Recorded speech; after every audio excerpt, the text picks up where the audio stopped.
샬롬, 브레인 리셋 7번째. 치매에서의 눈에 띄는 차이는 나타나지 않았다. 따라서 치매와 관련해 운동의 혜택을 가장 많이 받는 사람이 누구인지 정확히 파악하려면 아직 더 많은 연구가 필요하다. 그럼에도 불구하고 전반적인 연구 결과가 드러내는 것에 주목하지 않을 수 없다. 레시시 모은 전문가 그룹에 따르면 규칙적인 신체 운동으로 전 세계 치매 유병률을 3% 감소시킬 수 있다고 한다. 신체 단련에 있죠. 그렇다면 운동의 어떤 면이 뇌에 유익한 것일까? 그 답은 몇 가지 가능한 설명을 조합한 것일 가능성이 높다. 치매를 예방하고 진행 속도를 지연시키는 방법과 운동의 연관성 가운데 가장 잘 알려진 것은 운동이 신체에 가져다주는 긍정적인 영향과 그로 인해 뇌가 얻게 되는 효과다. 일부에서 알아보았듯이 뇌는 탐욕스러운 장기이다. 뇌는 엄청난 양의 에너지를 소모하므로 순환계를 통해 산소와 영양분이 지속적으로 공급되어야 한다. 운동은 이런 혈관 네트워크를 건강하게 유지하고 혈압을 낮추는 데 도움을 준다. 이는 치매 예방에 큰 의미를 갖는다. 여러 연구들이 고혈압이 혈관을 손상시키고 인지 기능 저하와 연관되며 치매의 위험 요인으로 작용한다는 것을 보여주었기 때문이다. 따라서 운동은 뇌에 영양을 공급하면서 혈류를 비롯한 전체 시스템이 잘 작동하도록 유지하는 역할을 한다. 어느 정도의 운동이면 충분할까? 선도적인 알츠하이머병 자선단체에 따르면 운동은 치매 예방을 위해 할 수 있는 가장 좋은 일이다.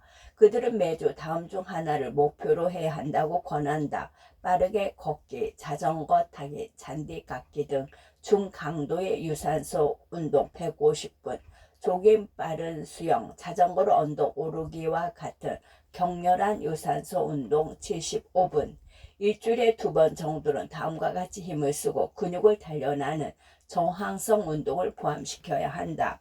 정원의 땅을 파거나 텃밭을 일구는 활동 또는 팔굽혀 펴기나 윗몸 일으키기와 같은 운동, 이를 대체할 수 있는 것으로 축구, 달리기, 테스볼, 서킷 트레이닝처럼 유산소 운동이면서 근력이 필요한 활동에 참여한다. 한 번에 10분씩 점진적으로 시작하는 것도 가능하다.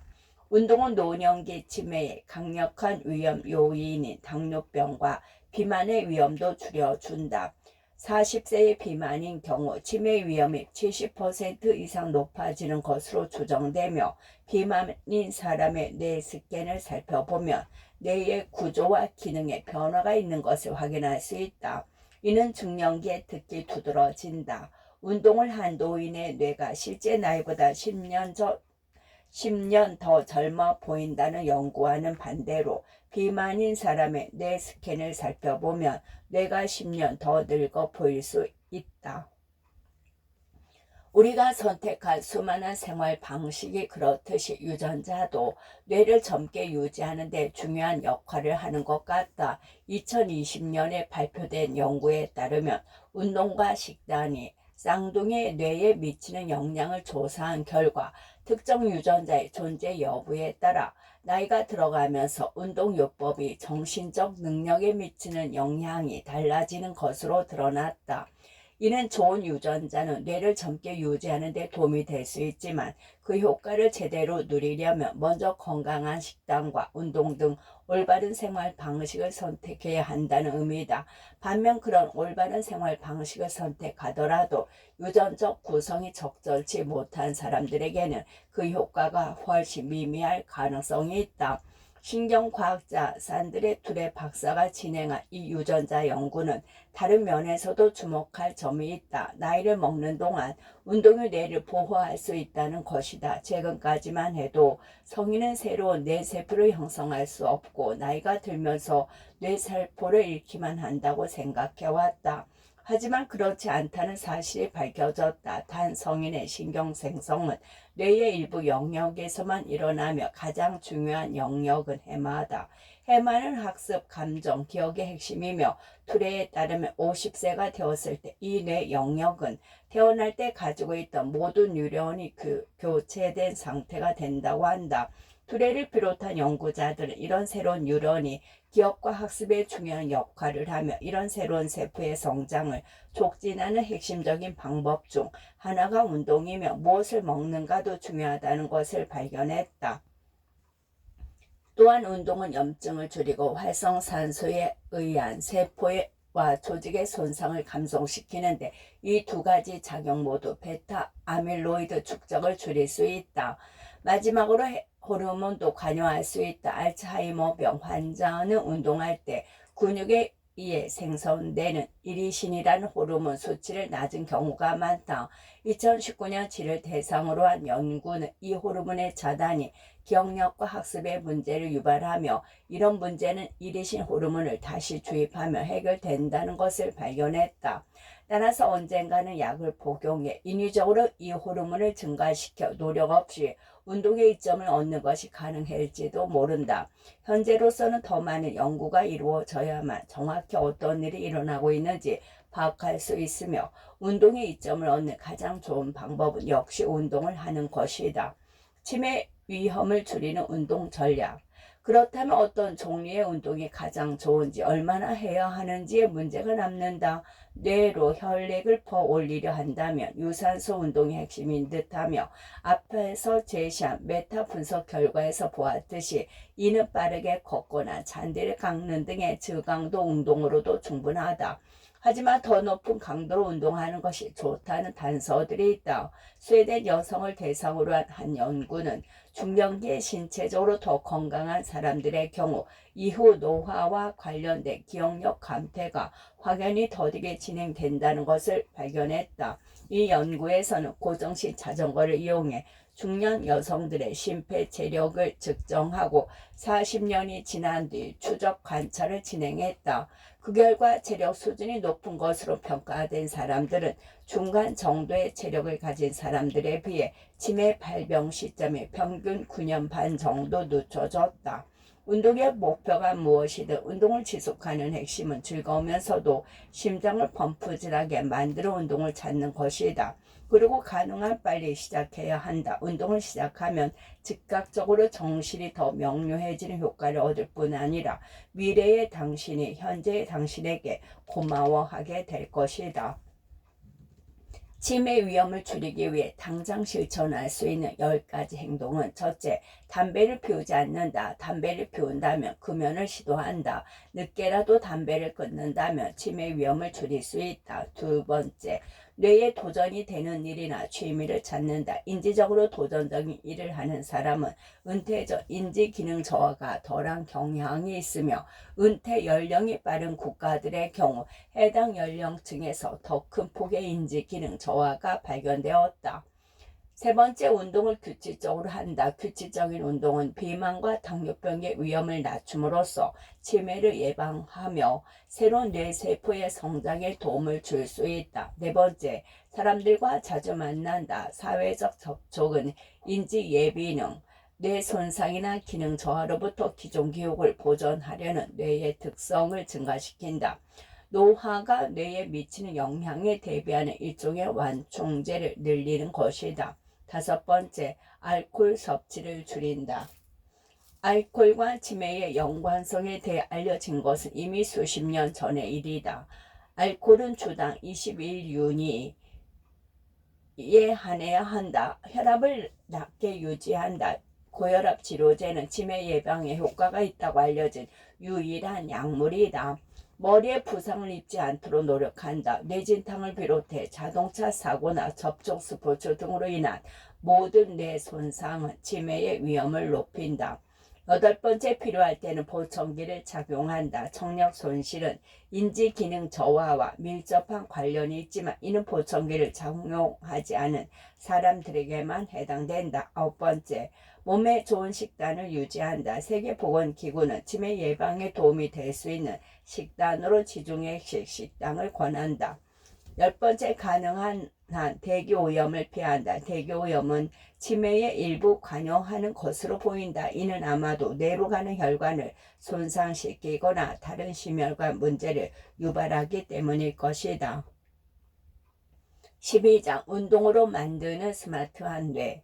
우리 인간은 두뇌가 크고 매우 복잡한 사회를 이루고 살기 때문에 지능적 측면에서 우리가 최고까지는 아니더라도 꽤 상위권에 있다고 생각한다. 하지만 우리가 가진 발명과 혁신의 능력은 우리를 공공에 빠뜨렸다. 현대의 기술, 특히 인터넷 덕분에 우리는 이제 소파에 편안히 앉은 상태에서 다음 끼니의 먹거리부터 다음에 만날 애인까지 생존에 필요한 거의 모든 것을 찾을 수 있다. 꽤 만족스러울 수도 있겠지만 이런 생활 방식은 허리 둘레를 늘리고 조기 사망을 부추길 뿐만 아니라 우리의 지성마저 둔화시킨다. 결국 그렇게 현명한 일이 아닌 것이다. 지나치게 많이 앉아있고 지나치게 적게 움직이는 생활 방식에서 비롯된 부정적인 결과가 광범위하게 나타나는 것은 새로운 일이 아니다. 비활동성의 부정적 영향을 보여주는 수많은 증거에 충격을 받은 한 연구진은 2008년에 의자에 앉아있는 것처럼 평범한 행동도 건강의 주요 위험 요인으로 분류해야 하는 것일까라는 의문을 갖게 되었다. 서서 일할 수 있도록 높이 조절이 가능한 책상의 인기를 믿을 만한 지표로 볼 수 있다면 이런 의문에 대한 답은 그렇다일 것이다. 미디어에서는 장시간 앉아서 일하는 것에 새로운 흡연이라는 낙인을 찍었다. 이는 하루 종일 앉아서 지내는 것으로 인해 피해를 매일 조깅하는 정도로만 완벽히 상쇄할 수 없기 때문이다. 우리는 하루의 대부분을 신체적 활동을 하며 지내도록 진화했으며 소파의 유혹을 피하는 것은 우리가 건강을 위해 할 수 있는 가장 간단한 일 중 하나다. 고대 그리스인들도 활동적이고 건강한 신체가 건강한 정신으로 이어진다고 생각했다. 히포크라테스는 모든 사람에게 적절한 영양과 운동을 제공할 수 있다면 건강을 위한 가장 안전한 방법을 찾게 될 것이라고 말한 것으로 전해진다. 다만 그에게는 그런 통찰의 의미를 검증하거나 설명할 길이 없었지만 말이다. 이제 우리는 지난 수십 년간의 연구 덕분에 활동적인 생활이 기억력과 주의력에서부터 아동의 전반적인 학업 성취도에 이르기까지 모든 종류의 사고 능력을 향상시킨다는 것을 알고 있다. 여기에는 무엇보다도 중요한 실행 기능, 즉 다른 인지 과정과 행동을 통제하는 데 사용되며 계획 수립과 자제력을 아우르는 일련의 인지 기능 향상도 포함된다. 정신적 명민함을 유지하려면 활동적으로 지내는 것이 중요하다는 사실은 이제 누구도 부인할 수 없다.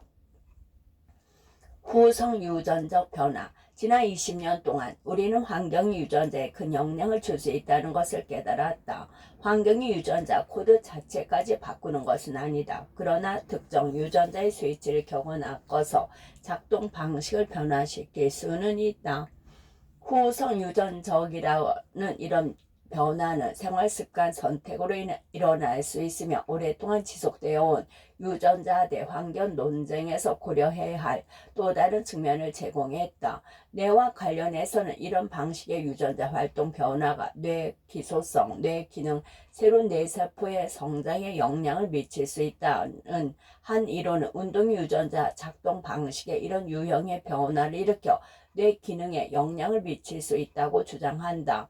흥미롭게도 운동이 모든 같은 효과를 내는 것이 아니라는 점을 밝혀졌다. 움직임은 그 종류에 따라 인지에 영향을 주는 방식이 달라진다. 근육을 늘리기 위해 필라테스를, 유연성을 기르기 위해 요가를, 건강해지기 위해 달리기를, 강해지기 위해 역도를 선택하는 것처럼 우리가 선택하는 신체 활동의 유형은 신체에 작용하는 것과 마찬가지로 뇌의 형태를 만들 수도 강화할 수도 있다. 운동의 정신 근육을 유연하게 하는 주요 방법 중 하나는 뇌로 가는 혈류를 증가시키는 것이다. 따라서 혈액을 퍼올리는 유형의 유산소 운동이 특히 효과적이라는 점이 계속해서 드러나는 것은 당연한 결과다. 유산소 운동은 기억력과 주의력을 향상시키고 뇌의 판단 오류를 줄여준다. 여러 연구를 통해 뒷받침되는 한 가지 견해는 유산소 운동이 뇌에서 새로운 혈관을 발달시키고 특히 기억을 담당하는 해마에서 새로운 뉴런의 성장을 촉진한다는 것이다. 또한 운동으로 인해 뇌로 가는 혈류가 증가하면 새로운 뇌세포 성장에 관여하는 단백질과 기타 분자의 순환이 활발해진다. 유산소 운동과 저항성 운동에서 발생하는 근육 수축은 뇌에 작용하는 다양한 분자를 혈류로 방출되도록 유도하는 데 이중신경 생성에 중요한 역할을 하는 단백질이 가장 중요한 것으로 보인다. 뇌는 어린 시절에 대단히 빠르게 발달하기 때문에 이 분야의 많은 연구는 어린이와 노인, 훨씬 더 빠른 뇌 변화를 보여주지만 방향이 반대다. 에 초점을 맞추고 있다. 이 시기는 우리 삶에서 운동과 같은 환경적 요소의 영향이 특히 강한 때다. 그러나 젊은 성인과 중년 성인의 경우에는 결과가 엇갈리고 있다.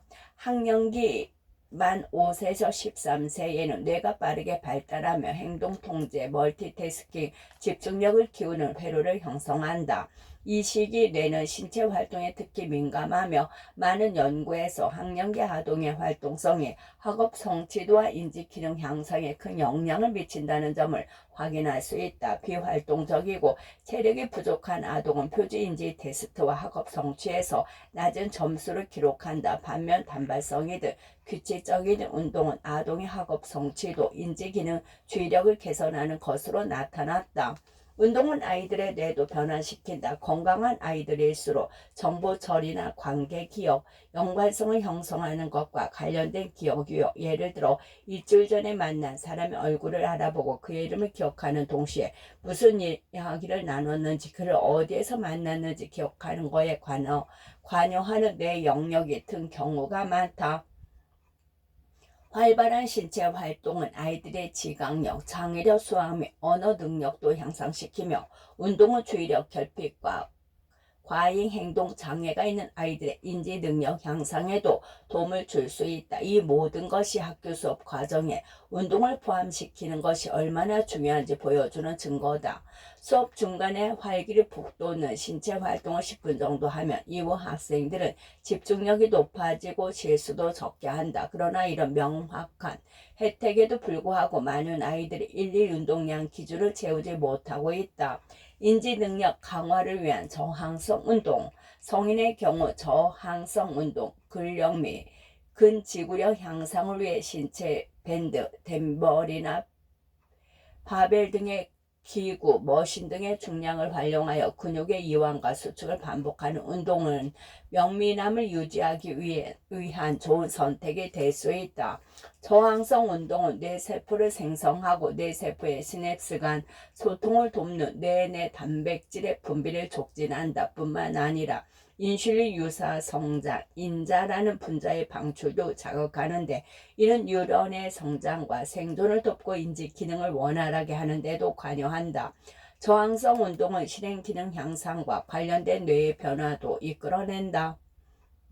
운동이 똑똑한 뇌를 만들까? 건강한 신체가 건전한 정신으로 이어질 수 있는 데는 의심의 여지가 없으며 여러 연구가 운동의 모든 종류의 인지 능력을 향상시키고 심지어 치매 발병을 막는 데도 도움이 된다는 것을 보여주고 있다. 그 이유는 무엇일까? 일부 과학자들은 운동이 정신에 미치는 영향에 대해 우리가 거꾸로 생각하고 있다고 믿는다. 운동은 단순히 정신이 잘 기능하도록 도움을 주는 것이 아니라 애초에 인간의 뇌가 복잡하게 진화한 이유 자체가 운동이라는 것이다. 인간은 가까운 친척인 다른 포유류 동물보다 지구력이 뛰어나며 포유류의 뇌 크기와 지구력 사이에는 연관성이 있는 것 같다. 어쩌면 똑똑한 뇌가 인간의 체력이 진화한 데에 따른 부산물일 수도 있다. 따라서 우리를 이렇게 똑똑하게 만들고 궁극적으로 당신을 인간에 만든 것이 바로 운동일지도 모른다. 이런 생각의 제고는 우리 모두가 나이에 상관없이 규칙적으로 운동할 수 있도록 도움을 줄 것이다.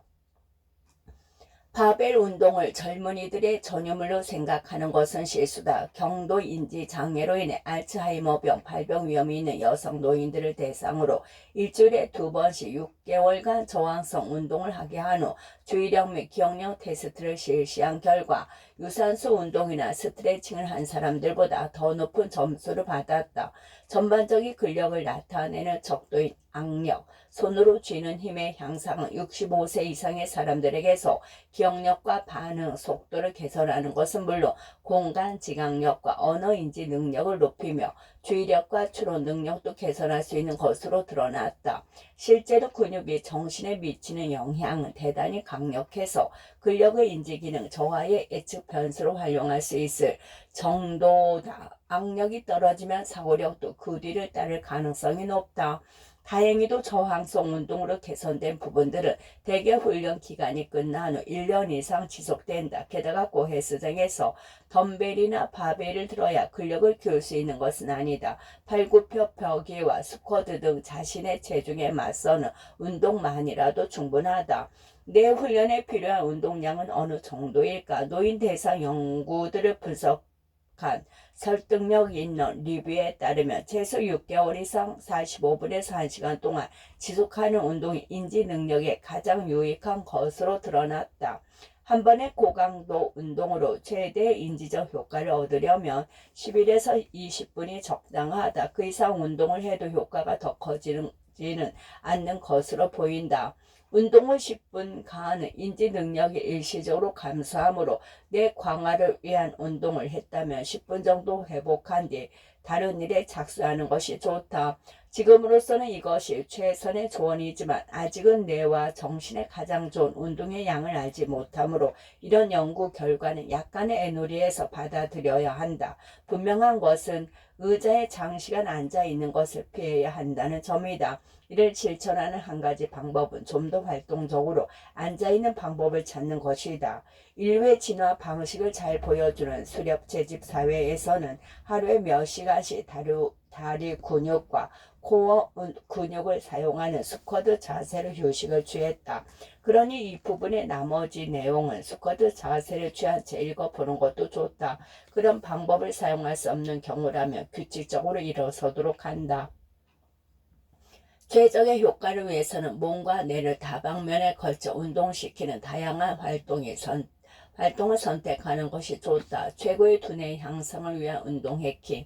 기억력을 향상시키는 데 중요한 단백질 분비를 촉진하는 최적화된 방법은 따로 존재하지 않는다. 다만 일반적으로 통용되는 공식은 다음과 같다. 운동 강도 플러스 지속 시간 플러스 빈도. 따라서 최상의 결과를 위해서는 강하게 오래 자주 운동을 해야 한다.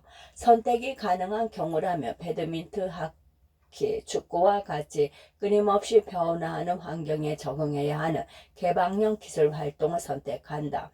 개방형 기술 활동은 달리기와 같이 매우 예측 가능하고 우리의 통제력 하에 있는 폐쇄형 기술 활동에 비해 더 많은 분비를 촉진한다. 이는 개방형 기술 활동에 상대적으로 더 많은 주의가 필요하기 때문으로 보인다. 실험을 통해 복습하는 경우라면 움직이면서 공부를 한다. 새로운 폴란드어 단어를 암기하는 사람들에 대한 한 연구에서 참가자들은 걸으면서 공부했을 때 새로운 단어를 더 많이 기억했다. 2번 생각할 것도 없다. 한 번의 운동만으로도 실행 기능, 사고 속도, 주의력 기억력뿐 아니라 일반적인 지식을 기억하고 적용하는 능력까지 향상시킬 수 있다.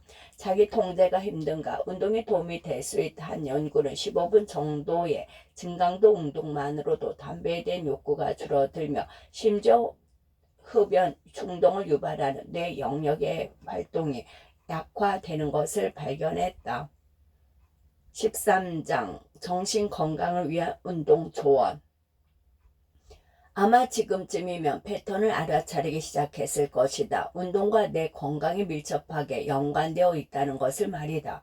그렇다면 운동이 기분을 개선하는 데도 큰 도움이 된다는 이야기가 그리 놀랍게 들리지 않을 것이다. 사실 이는 다소 과소평가된 표현인데 연구에 따르면 운동은 특정 기분 장애에 대한 표준 치료법뿐만 또는 치료법만큼 또는 그보다 더 나은 효과를 낼 수 있다고 한다. 운동이 정신 건강에 미치는 영향을 다룬 연구가 대단히 많기 때문에 이를 제대로 이해하기 위해서는 연구를 여러 범주로 나누는 것이 도움이 될 수 있다. 첫째, 운동이 일반적인 기분에 미치는 영향을 조사하는 연구와 운동이 특히 불안이나 우울증 증상에 어떤 영향을 미치는지 이해하려는 연구가 있다.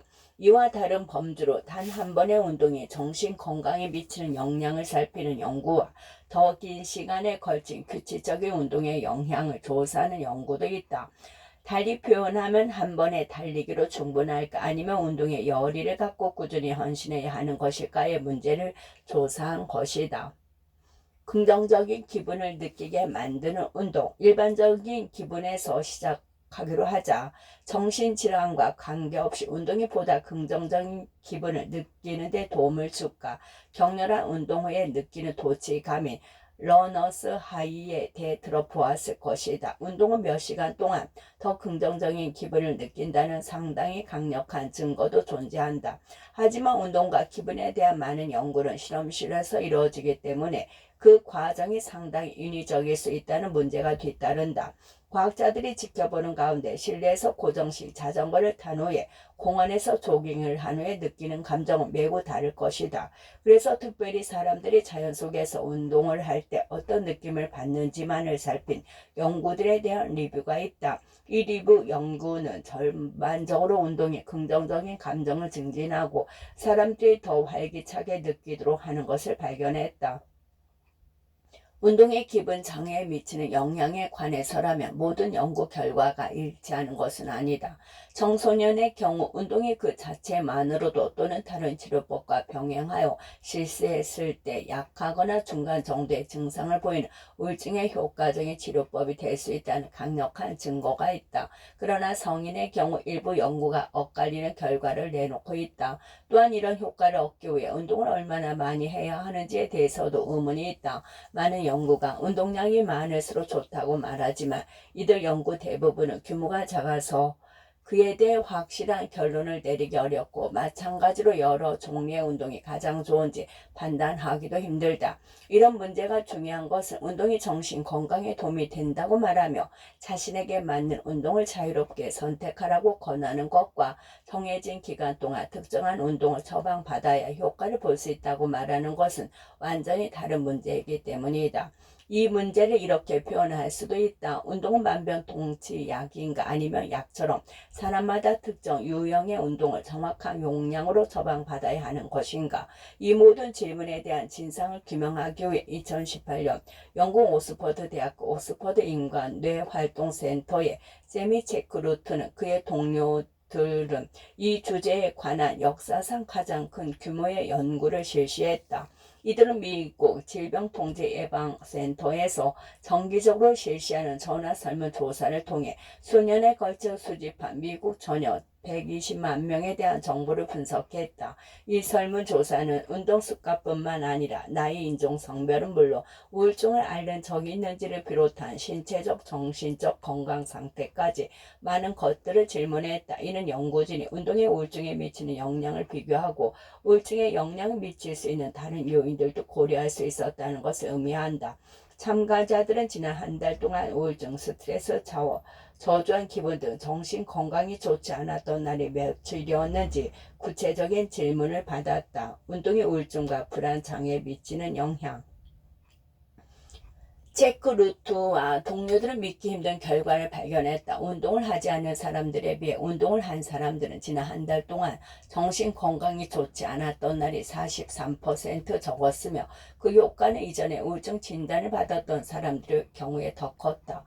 운동이 정신 건강에 미치는 이런 유익한 효과는 나이, 성별, 인종, 소득에 관계없이 나타났다. 이런 연구 결과는 인디애나주 미국 스포츠의학대학의 운동은 약이다라는 공중보건 이니셔티브가 발표한 보고서와 일치한다. 이 보고서는 운동이 뇌에 미치는 영향을 비롯한 운동과 건강에 대한 방대한 과학적 증거를 요약하고 있으며 운동이 우울증에 대한 효과적인 예방 도구라는 것을 알려준다. 일례로 장기간에 걸쳐 사람들을 추적 관찰한 30건 이상의 연구에 대한 한 리뷰는 운동을 많이 할수록 이후 우울증을 경험할 가능성이 줄어드는 것을 발견했다. 심지어 소량의 운동도 효과가 있었으며 일주일에 150분 정도의 운동만으로도 유익했다. 하지만 매일 30분씩 신체 활동을 하는 사람들의 경우 우울증을 경험할 확률이 거의 절반으로 대폭 감소했다. 반면 오래 앉아있는 생활은 우울증 발병 위험을 높이는 것으로 보인다. 운동이 우울증 발병의 위험을 낮출 수 있다는 증거도 주목할 만하지만 이미 우울증 진단을 받은 사람들에게도 좋은 소식이 있다. 2014년 스웨덴 연구진은 일부 연구를 통해 운동이 성인의 우울증 치료제 역할을 할 수 있으며 증상 완화의 정도가 인지행동 치료나 항우울제 등 다른 치료제 개입과 같다는 일관된 증거를 발견했다. 운동은 임상 우울증, 지속적이고 심각한 우울증이 있는 젊은이들의 증상 완화에도 상당한 영향을 미치는 것으로 보인다. 그렇더라도 끝.